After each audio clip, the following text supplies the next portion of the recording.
Aujourd'hui, j'aimerais te parler de l'importance de s'aimer. En effet, pour ta confiance en toi, mais aussi pour ton self-esteem et pour ta productivité, pour ton charisme, pour ton élégance, c'est important de s'aimer. Si tu t'aimes, eh bien, tu vas aussi pouvoir aimer davantage les autres. Tu vas sourire davantage également et tu vas être plus sympathique. En général, les personnes qui s'aiment et qui se sentent super bien de leur peau sont plus ouverts et donc tu vas aussi attirer les opportunités envers toi. Parce que, en effet, quand tu t'aimes, quand tu te sens bien dans ta peau, tu dis plus facilement oui. Si tu souris, ça va faciliter aussi le contact avec les autres. Si tu es ouvert et même si tu te tiens droit et que tu es sûr de toi, par définition, les opportunités et les choses de la vie, comme, je sais pas, les rencontres, etc., vont s'attirer à toi.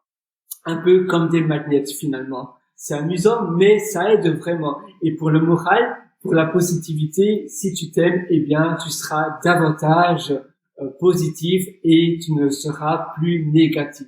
Alors, comment le faire? Eh bien, premièrement, il faut apprendre à se connaître. Il faut apprendre à savoir ses valeurs, à savoir aussi ce qui est bon pour nous et ce qui n'est pas bon pour nous, qu'est-ce qui nous met en colère, qu'est-ce qui nous répugne et comment accepter finalement les choses que l'on n'aime pas, simplement parce qu'on ne sait pas les contrôler. Ce sont des choses extérieures. Par exemple, pour ma part, je n'aime pas la pollution, mais je n'ai pas vraiment de contrôle. Je peux évidemment contrôler la pollution qui rentre chez moi, je peux éviter de polluer, mais la pollution à l'extérieur, je n'ai pas vraiment de contrôle. Donc, je dois simplement l'accepter. Mais ça ne doit pas en pâtir sur mon bonheur personnel. Ça ne doit pas impacter, eh bien, ma vision de la vie et mon bonheur et ce que j'ai envers moi-même.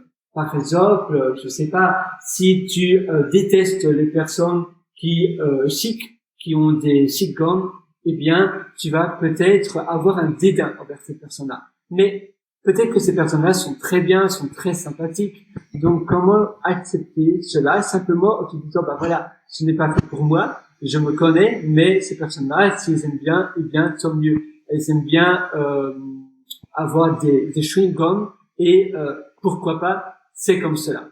Si, par exemple, tu n'aimes pas autre chose, ou bien ton boss, ou bien la politique de ton pays, tu dois aussi l'accepter et changer les choses qui sont changeables dans ton intérieur, chez toi, dans ta maison, à faire rentrer les choses positives que tu aimes bien et évidemment essayer d'ignorer ce que tu peux pas changer de toute manière.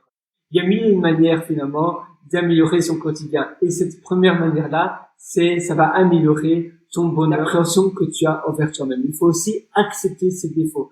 Parfois, on n'aime pas trop ce que l'on a. Par exemple, moi, je pourrais dire, je n'aime pas mon nez ou je n'aime pas mes mains, je n'aime pas, je sais pas, quelque chose de mon corps. Mais finalement, le plus gros problème, ce n'est pas ce que tu n'aimes pas, mais c'est la perception que tu as envers ton défaut. Donc, le défaut, il n'est pas vraiment visible, il n'est pas vraiment là, c'est simplement toi, la perception que tu as, la relation que tu as envers ton défaut. Et si pour commencer à t'aimer, tu dois simplement changer la perception envers tes défauts, envers ce qui te répugne. Et petit à petit, en acceptant et en changeant tes perceptions et en acceptant finalement le train-train de la vie, ça va augmenter ton bonheur et ça va améliorer ta joie de vivre. Bien s'alimenter, c'est aussi important. Aller au lit à une heure régulière et se lever à une heure régulière, c'est très important parce que tu vas te sentir beaucoup moins fatigué et ça va améliorer ton moral.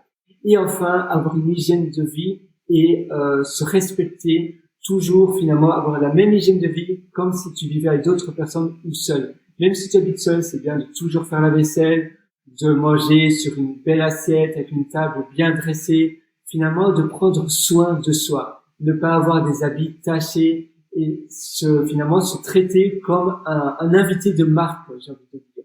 Tu te traites comme si tu étais à l'hôtel. Chez toi, dans ta maison, imagine comme si tu étais à l'hôtel. Et ça va vraiment tout changer. Traite-toi comme si tu étais un personnel de l'hôtel qui est en train de bien te traiter toi-même. Donc pourquoi mal se traiter? Parce que finalement, ça va simplement diminuer radicalement ton estime de toi, parce que si tu te traites mal, ou bien si tu dis souvent des injures, si tu soupires souvent, ça va aussi diminuer la relation que tu as avec toi-même. La posture, c'est aussi très important. La posture, la manière dont tu poses, le physique et aussi tout ce que tu dis. Je disais les injures, les gros mots, les mots négatifs, les soupirs. Tout cela, tu dois aussi bannir de ton vocabulaire. Et essaie de toujours voir le positif que tu peux tirer d'une situation donnée. S'il y a une file d'attente, eh bien, tu te dis, ah, une file d'attente. Non, au lieu de ça, tu dis, bah voilà, je peux utiliser mon temps, je peux m'occuper et je peux voir mes listes de tâches, ce que je dois faire sur mon téléphone, ou bien je peux prendre l'opportunité d'écouter un show, un podcast ou autre chose sur mon téléphone. Je peux prendre l'opportunité de répondre à quelqu'un que je devais de toute façon répondre. Voilà, c'est tout pour aujourd'hui. J'espère vraiment que ça va t'aider. Je t'ai aussi concocté une formation, un atelier qui s'appelle Belle Vie, qui est disponible sur mon site pierrewater.com, pierrewriter.com. Et là-dessus, tu as un lien sur le menu du haut, mes méthodologies. Et puis, si tu cliques dessus, tu vas voir l'atelier Belle Vie. Sur ce, je te souhaite tout le meilleur du fond du cœur et à très bientôt. À une prochaine.